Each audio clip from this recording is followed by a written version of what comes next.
Welcome to the PYB podcast, hosted by our very own Chris K. You are listening to episode 1 with special guest Vladimir Krcmar. Hello, everyone. My name is Chris Krcmar. I'm the CEO of Protect Your Boundaries, and it's my great pleasure to be joined today by Mr. Vladimir Krcmar, principal of Krcmar Surveyors. Good morning, Vladimir. It is still morning, isn't it? Good morning, Chris. Good morning. So by way of introduction, Vladimir Krcmar is the principal, as I said, of Krcmar Surveyors. And Krcmar Surveyors, I think, is considered, I know you're somewhat bashful about this and modest about it, Vladimir, but I know that Krcmar Surveyors is considered to be one of the most highly respected Ontario land survey firms in existence. Of course, there are many others as well, but it's certainly been my privilege over the last few years to know you and certainly get to learn from you some of the intricacies and technicalities of surveying and all those things. So thank you very much for doing this today. You're welcome.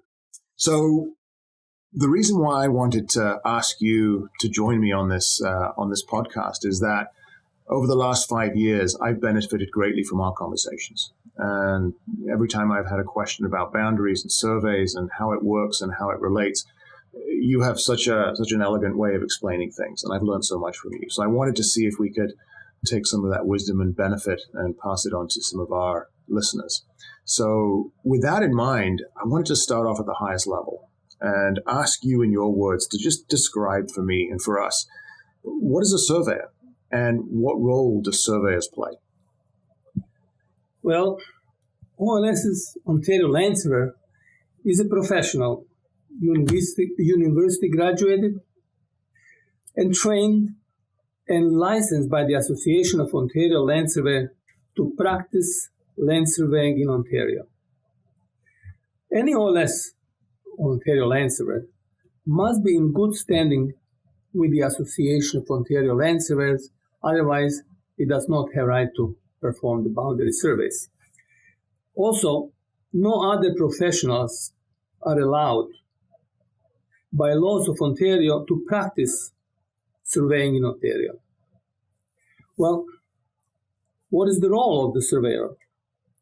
The role is typically most understanding doing the boundary surveys.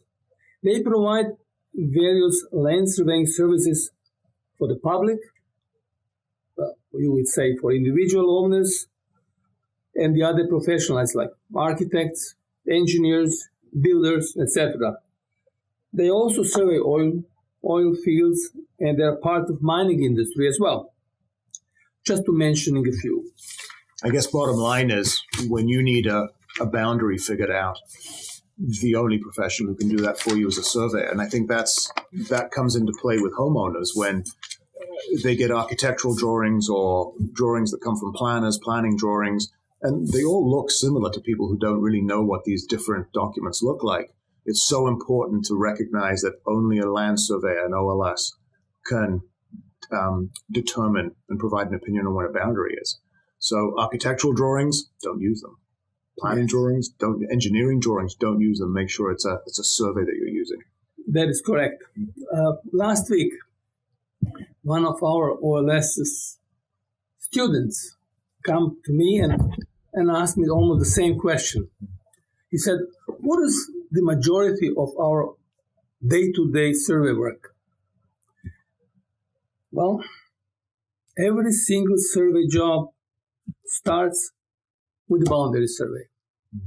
Nothing is done without this. Meaning, if you're going to do a severance reference plan, you have to do the boundary survey. If you're doing a new subdivision plan, you have to do a boundary survey of the new subdivision. If you're going to do a new condominium project, same thing, you have to do the boundary survey. And as to the homeowners, they also know if you are doing surveyor's real property report, it's a boundary survey. Everything starts with everything starts. Yeah. So should I say that 70 to 80% of our survey work are boundary work? I would say yes, in one way or another. Mm-hmm. So I told that to the student, and he was very surprised.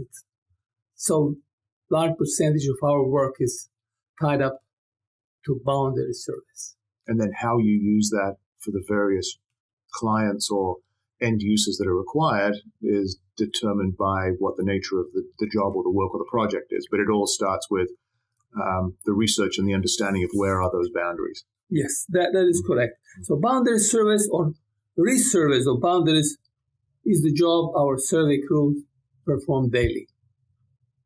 Okay, fantastic. Well, what do we... And so when we talk about boundary surveys, can you dig in a little bit onto the topic of how does a surveyor actually determine where a boundary is? What is that process? Because I know it's not just what the uninitiated like myself used to think, which is, oh, you go out with a stick and a metal detector and you find some stuff in the ground. Well, there's the boundary. I know it's not that. Tell us a little bit about how that happens. Okay. We would say that determination of the boundary location is solely based on the survey evidence. Without that, so what is survey evidence? In criminal law, you know what it means. You're watching the movies. If you have good evidence, you either end up in jail or go free. Go free, yeah. In surveying, it's the same way. You look for the best survey evidence. Any surveyor, my or anybody in our office, searches for the best and the oldest survey evidence. Typically, the oldest survey evidence will win the case. Why is that, Vladimir? Because in the oldest survey evidence actually projected a land surveyor, professional land surveyor, far back, could be 95 years ago, has surveyed the property, used all his knowledge to establish the property corners, and made a plan that time. He also prepared the field notes, which is actually recording what he measured and how he measured 95 years ago. These are then almost unbeatable evidence. Subsequently, this property could have been surveyed by 1, 2, 3, maybe 5 surveyors. But then if you are trying to determine exactly where the original property line or corner was, you have to go back to the original survey if you can find it. That's a really, sorry to interrupt you. I just wanted to say that's a really interesting perspective because as a homeowner, I'm typically looking for the newest survey that represents my property and my house, the physical features as they exist as close to today as possible. And we as homeowners sometimes, I think oftentimes, don't recognize that it's the oldest evidence that is the most valuable when it comes to retracing and determining where the boundaries are. That's right. So surveyors are looking. Surveyors are looking for the oldest. For the oldest. The common owner will be looking for the current survey because it will show current building. Because old survey may not show the building that was built maybe 10 years ago. Yeah. So that's why the owners will be looking for the newer survey. You're absolutely right. So also, if you are a land surveyor, and as to the evidence we are talking about, survey crew goes out on the field with a bar locator or finder, so they could determine at the property corner whether there's anything in existence there. Sometimes they find an old iron pipe, a rusted one. Sometimes find a rusted iron bar at the corner. Sometimes it's a foot and a half below the surface. But if you find it and it looks straight, good, and you can determine that it's in the original position, in the original bar, probably supported by the field notes, you have a case that you will always win. That property corner, even if it does appear to be on the wrong place, is the one that will hold in court or anywhere else. So what are surveyors doing? Surveyors, besides doing the boundaries and doing all the other work like condominiums, subdivisions, etc., or staking out a large apartment building, everything starts with the boundary. Yeah. And that is for us to do. Nobody else can go and, well, we are also called to the court from time to time. Yeah. If there is a dispute between two adjoining neighbors, and each neighbor may have a different surveyor. So the judge will sometimes determine which surveyor did the right job and which surveyor did not. So we are determining the properties, but we as the surveyors are only giving an opinion as to the location of the boundary. In case of the problem goes to the court, it's the court that makes the final decision. Right.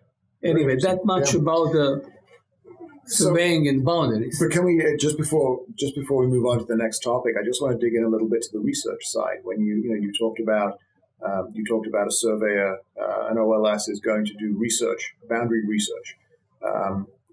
Can you talk a little bit about what that research looks like, the survey plans, the types of plans, how many, what sort of depth of research one goes into? Can you talk about where that evidence comes from and what it looks like?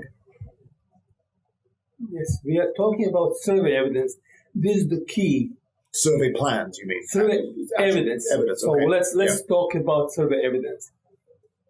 Every survey property, basically in Toronto or in Ontario, you would say that was once surveyed.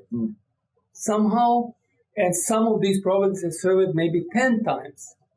So what the surveyor do, like myself, if I'm given a job, I go for the research of these old existing surveys. Sometimes they're all 10 from 1892. All 10 surveys that I collect, and then I'm making decisions which of them has the best evidence. And then we go to land registry office, which these days is land titles office. And you again search for evidence. We call that documentary evidence. You collect all the plans from the land registry office, all the deeds, but not only for the subject land, but for all adjoining lands, so that you do not make determination of the property line based only on your surveys, not only on your deeds. You have to get all adjoining deeds so to see there is no overlapping, conflicting evidence, right? Yeah. And if there is, you have to resolve it. As we talked earlier, if you have a problem with the width of some property, you go to seniority of evidence. We talked about it. Okay. So these are the type of evidence, survey evidence, that surveyor collects before he can make determination of the property line, meaning from the land registry office, from other surveyors' offices, from the field. If we are going to survey some property, we have to dig property coordinate locations. And sometimes we are lucky, we find an old, original survey monument. We call survey monument, meaning iron bar or iron pipes. In some cases, we'll find the traces of wood stake that was planted maybe 100 years ago. It's all rotten. But when you come there and you see nice square rotten, you say, gosh, and then you look at the plan, and the plan says that in 1892, they were planting wood stakes at the lot corners. You say, wow, there's no better evidence than the original wood stake location, even though wood stake doesn't exist. But you see, so you simply take new iron bar, hang it in the middle of the place, and that point is undisputable. And I think that's such an interesting commentary on the way in which you do in your investigation. You can go out in the field and you're expecting to find certain monuments, or you anticipate finding certain monuments in certain places, and you look and you find, but the monuments in and of themselves, whether they're old rotten wooden stakes or iron bars or whatever they are, in and of themselves, they're useful, but then you come back to the survey plans that you have to find out which surveyor has planted them there, indicated that they're there, and how they relate to the boundary and everything else. It's the two in conjunction, the physical evidence and the documentary evidence. Absolutely. We call it the evidence from the site, from the field, as well as the other one, what we call documentary evidence. So you, based on your knowledge and studies, before you become Ontario land surveyor, and through all the expertise that you gathered through your years, you determine where the boundary is. So, I don't know, I told you, I may not remember what I ate last week, but you pointed to me and showed me my plan that I did 40 years ago, that I signed. And you can ask me, why did you determine that property corner right there? There are other evidence. I will always recall why, because the chain of thought went into it before I said, that's where the boundary is. And it happened to me a number of times. People come, why? And I had the answer for them. I said, yeah, you had a better evidence than what I have now. I think that's a really interesting point there, because what it leads to is this notion, or the fact that as an Ontario land surveyor, you're not repeating fact. You're developing an opinion. You are developing an opinion, a professional opinion based on your years of expertise and knowledge. It's an opinion based on the evidence, the survey evidence you've gathered, and which you've prioritized, and determined that based on your opinion, in the face of all of this evidence, your opinion is that the boundary is here. That may conflict, possibly, with another surveyor's opinion. It doesn't often happen, but because it's an opinion, I think it's important people should understand that because it's an opinion, it is subject to differences sometimes. That is correct. You're absolutely correct, because your opinion may be based on certain facts or certain survey evidence that you found. And all of a sudden, another surveyor that is doing adjoining property will come to you and say, look, I have found a survey from 1889, and I have field notes for that one. Yeah. Immediately, I have to say, look, I did not have that evidence. This is better evidence that I had. So if the boundary has to change, I said, look, I admit this is better, but I couldn't get my hands on it. I tried. I tried this, I tried that, and you found it in the folder of the neighbor. He pulled it out of his folder. He said, look, that plan may not exist any other place, but you had it, and it's signed and dated by Ontario land surveyor at that time. So I have to say, your evidence is better. Survey evidence. And you readily collaborate with the other surveyor to change your opinion based on this new evidence that's come to light.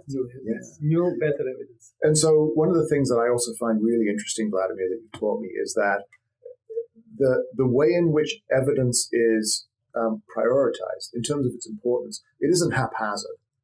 It isn't that every surveyor has their own way of taking evidence and some prioritize one piece versus others prioritize another. There is something called priority of evidence. Could you speak to that briefly for us? Well, yes, I did not even look at that particular topic, but priority of evidence, we surveyors have divided into certain priorities. Number one priority, typically, when surveyor goes an everyday job, to gather the oldest survey plans, which you then put in a file and send your survey crew, instructing them to look for the evidence shown on these old plans. So that old survey plan shows a couple of old buildings in 1900. You first tell them, go and show if these buildings are still the same. Then you survey these buildings so you will have evidence how to establish your own property line. So it is first to find some property corners that were maybe planted at that time. So they will be the best evidence of that particular corner. Then surveyors are making field notes when they are doing the survey. So it could happen that in 1900, a land surveyor made a field note indicating where that property marker and corner was by measuring from different building corners to this property corner itself. And now, property corner does not any marker at all, but you have dimensions from nearby buildings to that exact corner. So again, you can reset that corner exactly where it was in 1900. So you just simply put an iron bar by measurements for a couple of 2 or 3 buildings, and you're right on the same spot. And again, this is the best evidence of that particular corner. It was created in 1900, and you are reestablishing at the same place in 1900. So in terms of the priority of evidence, top of the list, top of the priority is the evidence that comes off, if you can confirm the evidence from the oldest plans that you can get your hands on. Yes. Where does the iron bar come in terms of priority of evidence? We would say, surveying jargon, that original iron bar in the original position. It's not that it's original iron bar. It has to be in the original position is the one that will govern.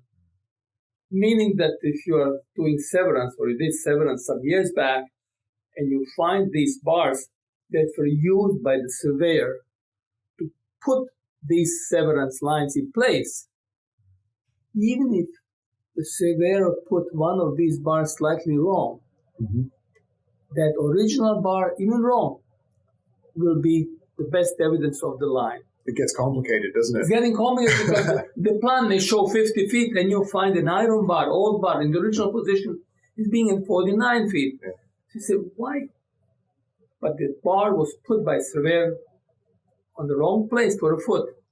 It's still acceptable as the property corner because it was done originally and it created the line. So when you're creating the line, even if you put something slightly off, the iron bars in the original position will hold the line. You cannot say that the plan shows 100, I have to have 100 feet frontage. No. Other evidence is priority over the plan dimensions, or for that matter, the dimensions. So factual monuments that you find on the site are always better evidence than any dimension that you could find in a deed or on any of the plans. Even the oldest plans, if you find physical evidence, it's always better evidence than the dimension of the plan. And all surveyors have this same understanding of priority of evidence and following it. So it's not like one surveyor is going to come at it one way, putting different priorities on evidence from another surveyor. The priorities are always going to be roughly the same. Given the same amount of evidence, therefore the opinion on the boundary should be very, very close, if not exactly. By all surveyors. Yeah. So if you can prove to other surveyors, look, this is my evidence, and it's original evidence. Other surveyor will say, okay, I didn't find that plan or I didn't find that evidence, but you did find it. You show it on your field notes, you show it on your plan. That's good enough. Surveyors trust each other as far as the evidence. They understand that every surveyor is a professional. Fantastic. Vladimir, we've got about 4 or 5 minutes left. If we can, could we switch to one final topic? Which one? And I really wanted to get your thoughts on, from a homeowner's perspective. And the question I wanted to ask you and get your words on is, why is it important that homeowners know where their property boundaries are? Well, for every property owner, the problem may arise either with the existing neighbor or the future neighbor that would buy adjoining property. So you look at that and you say, well, is that large tree on my property or it's a neighbor property? So you may ask, and the neighbor may ask, how would you know unless you have a boundary survey of your property or at least of that property line? You wouldn't know. Or there's a fence in existence there. You would also say, well, I'm thinking, is that fence really on my property line? So many fences are not, right? So many fences are actually not on the property line. That is correct. And yet people just assume that that's the property line. I'm just trying to say that you will think and said, well, were this fence put on a place by surveyor first, then the fence is dilapidated and wrong, you're going to replace it. So you're thinking, if I'm going to replace it on the same place, if that original fence was not on the property line, now what I'm doing, I'm putting the good money to build the fence, and somebody will call surveyor, and all of a sudden they will say, well, your fence is 1 foot on my property. But we do that, don't we? We always do that. We perpetuate the mistake. We assume the fence was in the right place. Maybe it's not. We build the new fence where the old one was. We've just perpetuated the error. Yes. When you do that, there is no defense. I built it in the same place where the old fence. That's not defense. If the old fence was the wrong place, who are you going to convince that you are right? Yeah. You made a mistake. You should have called the land surveyor and said, look, I'm building a new fence. Can you please put that markers along the property line? Do a stakeout, right? Do a stakeout, yeah. Markers on property line. You can even put every 20 feet a stake so that I know how to put my strings. Because when the guy comes to drill the holes for the posts, what would you tell him? Where to drill? Again, you have to have the line so that you can instruct your guy that would go drilling for the post not to go over the property line. So that's why the landowner of the property has to know where the boundaries are. They sometimes neglect that. They say it's not important, but only when the time comes out that something is wrong, they say, okay, I should have called surveyor to put the lines. And obviously, you know that to protect your boundaries, we deal a lot with the real estate transaction, the buying and the selling of homes. And we're amazed constantly at how people get emotionally involved in the purchase of the house, the building, the number of bedrooms, whether the bathroom has heated floors or not, all those wonderful things, right? The granite counter in the kitchen. That's what people get so emotionally vested in, and they pay very little attention to the land that they're actually buying, because we're buying land. We're not actually buying a house. We're buying land with a house on it. It's this concept of extent of title that seems to have been lost. You know, we get caught up in the house. We look outside and we see, yeah, it's got a nice yard. There's the fence. And we go ahead and we buy properties, not really understanding what the extent of the land is that we bought.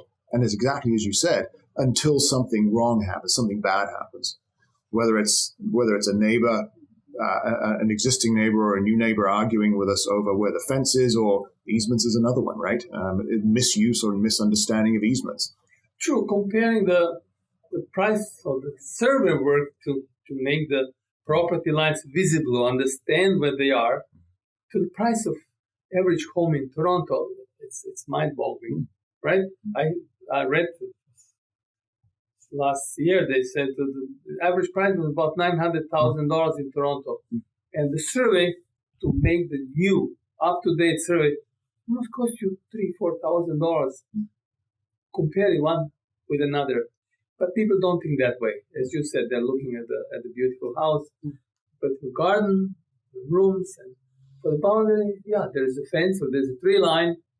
They said, okay, who cares about it? Well, hopefully everyone will listen to this and heed the warning, and they'll make sure they understand where their property boundaries are. Vladimir, thank you so much for doing this today. I hope we get to do this again on other topics. But for now, let's just say thank you and all the best to you. Hey, thanks for listening to the PYB podcast. Download new episodes at protectyourboundaries.ca. Next up, we talk everything condos with the expert Sasha Krcmar.